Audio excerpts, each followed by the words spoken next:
Welcome to another Hoops and Dreams preview show. My name is Brian Fisher, and in this episode, we'll be previewing Wednesday's QPR against Oxford fixture.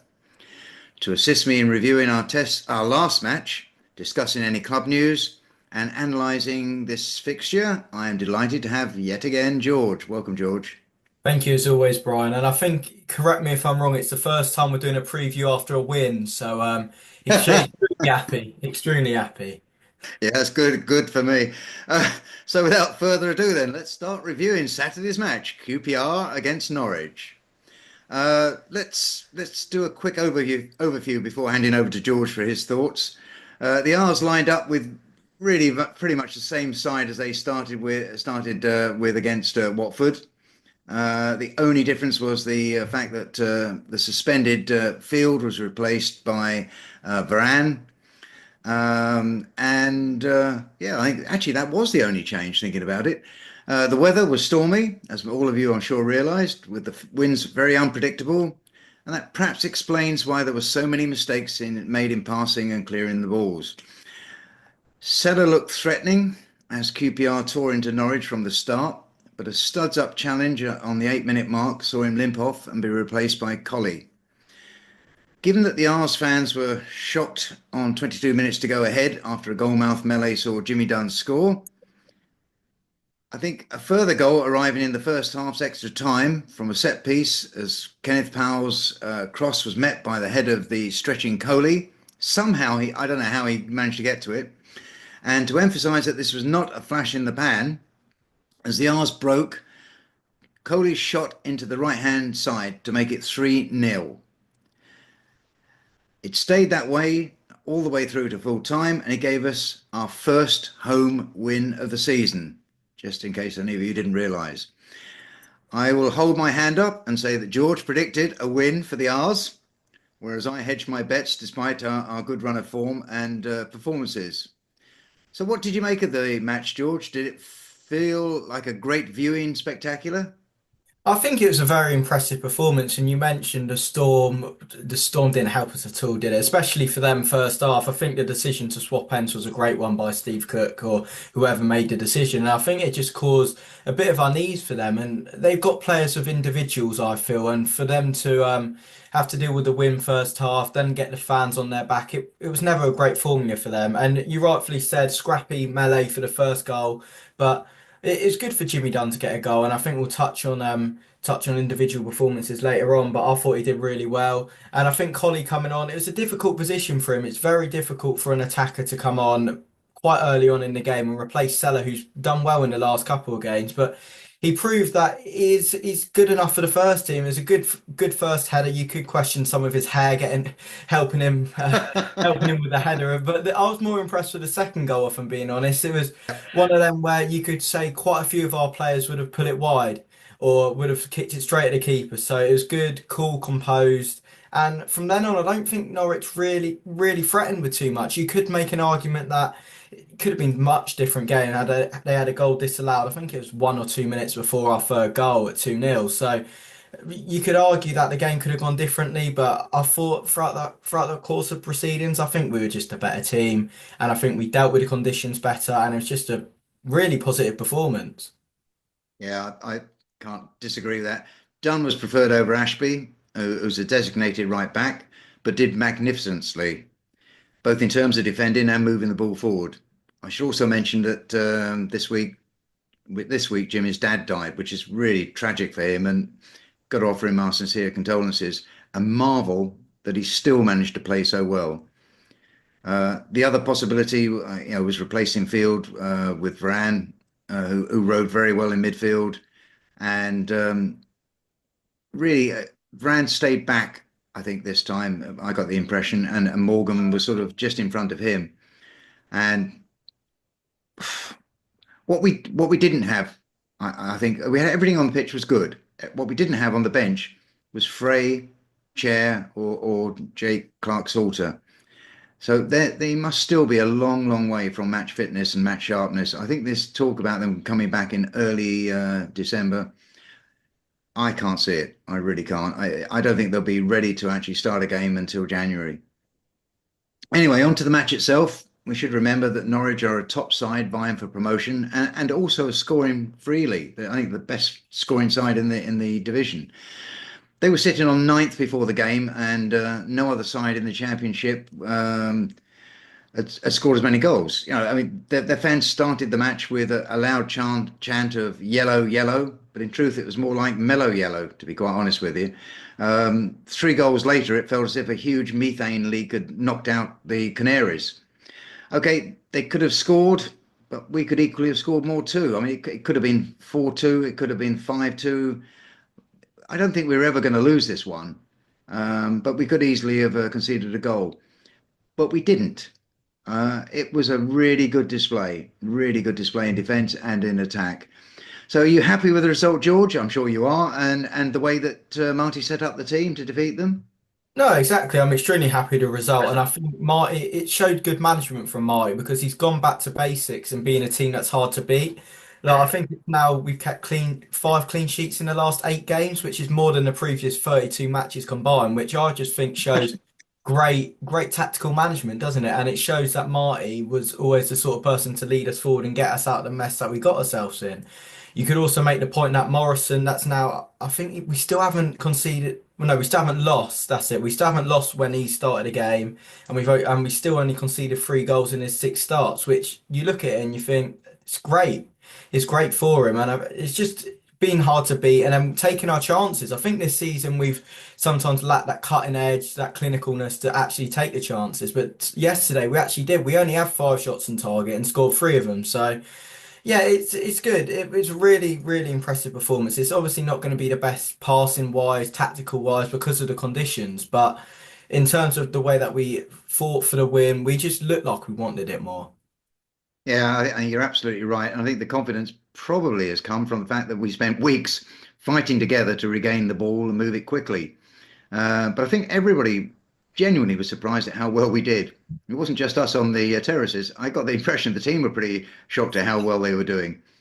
Everything came together well, and you can't argue about that. Surprisingly, we only had 33% possession at home. It did feel like more. We had 9 shots only, with 5 of them being on target, so that's an improvement. They had 5 shots with only one on target. And bizarrely, they had 10 corners to our 2. So, George, any points in the match that you felt were controversial? I don't think there was any. I thought the referee didn't have the worst of games. I think what you find with refereeing, if both teams think he's made bad decisions, he actually hasn't. He actually hasn't had that what bad of a game. But He's done I touched, okay. yeah, I touched on it earlier. They had 2 disallowed goals where I've watched back the highlights. They were tight, but you could say great decisions from the linesman. And I think. I don't know. You could maybe question. Well, it was definitely a handball with Ashby, but we've had it this year. We had it last game against Watford, and it's just for once maybe luck's starting to go our way a bit. And I've said it on a different. Someone said that you couldn't put a stat on luck. I tried, and we've hit the woodwork more than any team this year. So you could say that our luck hasn't exactly gone with us, but yesterday it could have. And as I said earlier, the game could have gone completely differently, but it didn't. It went our way. Another clean sheet, and. Yeah, as I said, the referee, yeah, he didn't have the best of games, but he didn't have a bad game. Yeah, I'd go with that as well. There were, for me, if we talk about sort of their team, Nunes was surprisingly quiet. I mean, really was not that good a game for him. But in terms of controversy, I think the thuggish manner of Barnes, particularly when he was marking, if I can call it that, Nardi for the dead balls, it was just really awful. And the referee let him get away with murder there. And I think that was largely because he was spending too much time away. He couldn't see exactly what he was doing all the time. But I don't think Barnes is in that team for anything else other than just to be a thug. There'll be a call at my door tomorrow. Your player of the match, George? I think it was tight. I think you could have easily given it to Collie because of his brace and the manner of his brace, but I think I'd give it to Jimmy Dunn. I think, especially the circumstances that he's had, it's really not difficult, especially after a personal loss like that, to play, let alone play really well like he did. And I think you could say, oh, great, he scored a goal, but I think he saved us to 1-0 as well with that great tackle on Sainz, who I thought, by the way, thinks he's absolute big time, thinks he's way too good for the championship. Whereas realistically, I think he was the worst player on the pitch yesterday, Sainz. So Sorry, I thought, science I meant. Yeah, yeah, that's all yeah, right. yeah, yeah. No, but I think Jimmy Dunn, great defensively, right place, right time for the finish, and yeah, he'd be my man of the match. Yeah, I totally agree with you. I mean, it could have gone to Coley, it could have gone to Sato, it could even gone to Morrison or Nardi. They all played well, but for me, like you, it ends up with Dunn because I just don't know how he played. I really, really don't. I can't imagine what it must have been like, and I'm just so pleased that he got that win for his dad. That's fantastic. Anyway, this win against Norwich leaves QPR sitting in 20th place in the table, out of the relegation zone with 18 points. I felt the match provided a lot of positives, even if we ignore the 3 goals scored and a clean sheet, including a great team working to recover from mistakes quickly. And there were lots of mistakes, but we recovered from them very, very well and we moved forward. Did you feel the same, George? No, I agree, and I think we're starting to see a squad that's a bit more together and that it's got that togetherness and it's got a bit of confidence. And I think, as I said, it weren't the best in terms of football display, but we questioned earlier on in the season whether the team actually had the hard graft, actually wanted to be there, because it was a team made out of players who haven't really played in the Championship, but there's some who are really starting to settle now. Morrison, Varane, Saito, they're all starting to really settle, and I think it's really showing. And we said, how long is it going to take? How long is this settling period? And maybe, just maybe, they're starting to settle. Yeah, I think you're right. It just seemed to come together yesterday, and long may it continue. Right, let's move on to our preview match, which is the Championship clash, as I said, between QPR and Oxford. That's on Wednesday evening. Rather oddly, I'm on holiday in the Oxford area whilst they travel in the opposite direction to Loftus Road. Got a few stats for you. It will be the first league meeting this millennium between the two clubs, although we did beat them in the cup in what, 2002, I think it was. Um, there was also their 5-0 thrashing of us in last year's pre-season, but that was a pre-season. Let's just forget that. Um, so our last league meeting was back in 1999. We have not lost at Loftus Road against Oxford since 1969, apparently, which is a run of 11 games unbeaten. There is historic data and there is recent historic data that can be used, and I don't think that's really relevant. I don't get too excited about those sort of things. So let's examine instead this season's form. Oxford's last 6 matches have been a loss, win, 3 losses, and then a draw, and they're 19th on 18 points. QPR is 2 losses, a draw, a win, a draw, and yes, that win. And as already stated, they're 20th on 18 points. So, we're even Stevens. So we worry and moan about QPR's home record, but we should perhaps remember that Oxford have not won away yet this season. And also, I should mention that they did not play on Saturday against Plymouth because the match was postponed because of the bad weather. Right. Oxford's 19 matches to date have resulted in 8 defeats, 4 wins, and 6 draws. They have a goal difference of -8, the same as QPR. So it really is even Stevens in that, on the stats side.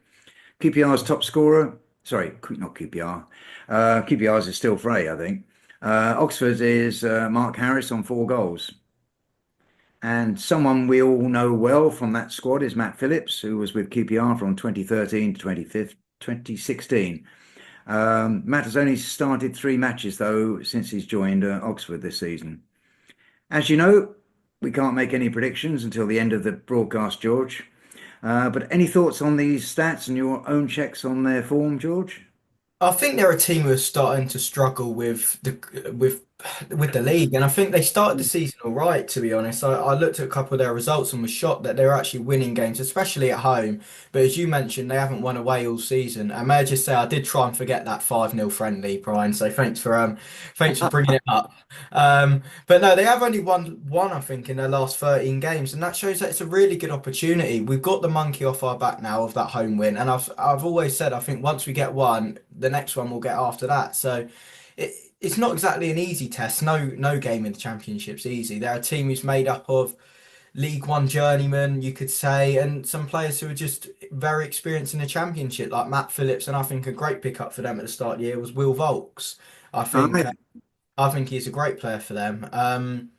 But I think you struggle to find a player in their team when you're like, oh, he'll tear us apart, or like, oh, he's a great attacking threat. And touch wood, I haven't jinxed anything there. But no, I don't think there's anything to be scared of. They're a team who are declining very, very slowly, and I think they'll end up going down this year because I don't think they have the players for it. So I don't know. It's a good opportunity at home, and as you said, they'll be fitter than us because they haven't played on Saturday. But no, I'm relatively confident going into this game. yeah, that's all fair comment, I think. From the stats and the results, you've got to say that this is another promoted side that's not yet adapted to the championship. And as you say, they may not even do that and may just go straight back down again. Their scoring is higher than us, but so is the number of goals they've conceded. I, I would suggest this is a match of equals, but only on paper. Given that Frey, Chair, Clark Salter are still missing from the subs, even from the subs bench, and that we may be without Seller because of that 8-minute injury when he went off. Um, do you think that Marty will make any changes from today? From Saturday's starting 11, George? I think from the way that Salah went off, I'll be very shocked to see him involved on Wednesday. So I think it'd be a swap there, put Collie in for him, and perhaps, well, no, I think Phil will come back in the team. Yeah, Whether it's from Madsen or Morgan, I'm not sure. I think both of them, they had all right games yesterday, but I don't think either of them did anything special. Obviously, Morgan had that strike late on, but apart from that, no, I can't really see him making any more changes. I don't see why you change the back two of Cook and the two centre backs even of Cook and Morrison because they seem to be forming some sort of partnership there, and it's good to see. So but perhaps another clean sheet, but I'm more focused on winning the game. yeah. I mean, I think when Phil will come back in, it's pretty much sure he'll come in, and he may well replace Morgan. I don't think Morgan played that well. Madsen, I think it's a question really with him of providing the dead balls.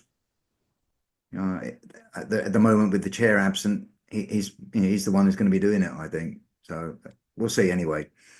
Okay, I think that's pretty good. On Saturday, the club once again celebrated Rainbow Laces Saturday, which is an annual Rainbow Laces campaign, and it marks the club's commitment on and off the pitch to LGBTQ plus inclusion in football. George, do you see this as an important contribution by the club or just a ticking of the box? No, 100%. I think it's an important thing and something that's been highlighted more in recent years. And I think I had a podcast the other day with one of the members of Rainbow Rangers, and people don't really know what some of the work they do. So it was really an eye opener to because they help out with charities. They take Mm. people to games who have never even been to games, and on paper you think about it and you wouldn't know that they do that much stuff. So I think it is really important that it's something that's highlighted and something that it's been long due. I think. Yeah, it'd be nice to get somebody from the Rainbow crowd on, I think, to be quite honest with you. Yeah, I feel campaigns like this are important, especially given the low number of players who are owning up to being gay whilst they're active. Anything the club and its staff and its players can do to promote LGBTQ plus communities does and should matter. Um, I would add that QPR has a good record in promoting good causes, and we supporters should recognise this is not happening in isolation. The fans should be really proud too because of their openness and their willingness to be inclusive. Finally, before we end, it's prediction time. What is your prediction, George, for Wednesday against Oxford? See, I think I said it earlier, and once we got that one home win, I think we'll get the other. So I'm going for a very, very optimistic, but perhaps realistic. I'm going for a 2-0 win. I think that we might keep another clean sheet. I don't think they're a team who will threaten us that much. Once again, touch wood, hope I haven't jinxed anything. But no, I go for a 2-0 home win. Yeah, you know what? I think I can see that. I'm going to go for that win as well, and I think 2-0 sounds damn good to me. I like the sound of it. I'm very impressed with how we're keeping clean sheets, and I've just got this feeling that what we're going to see is the midfield coming through and they're scoring. They'll all be busy watching Coley's hair, and that'll be it. Okay, our time is up. So can I end by saying that the next match is after that is Saturday's Bristol City versus QPR fixture. That's being previewed by James and Dave later on in the week. Thanks as ever for watching, and my thanks as always to George. From both George and myself, it is, as always, come on, you R's. Come on, you R's.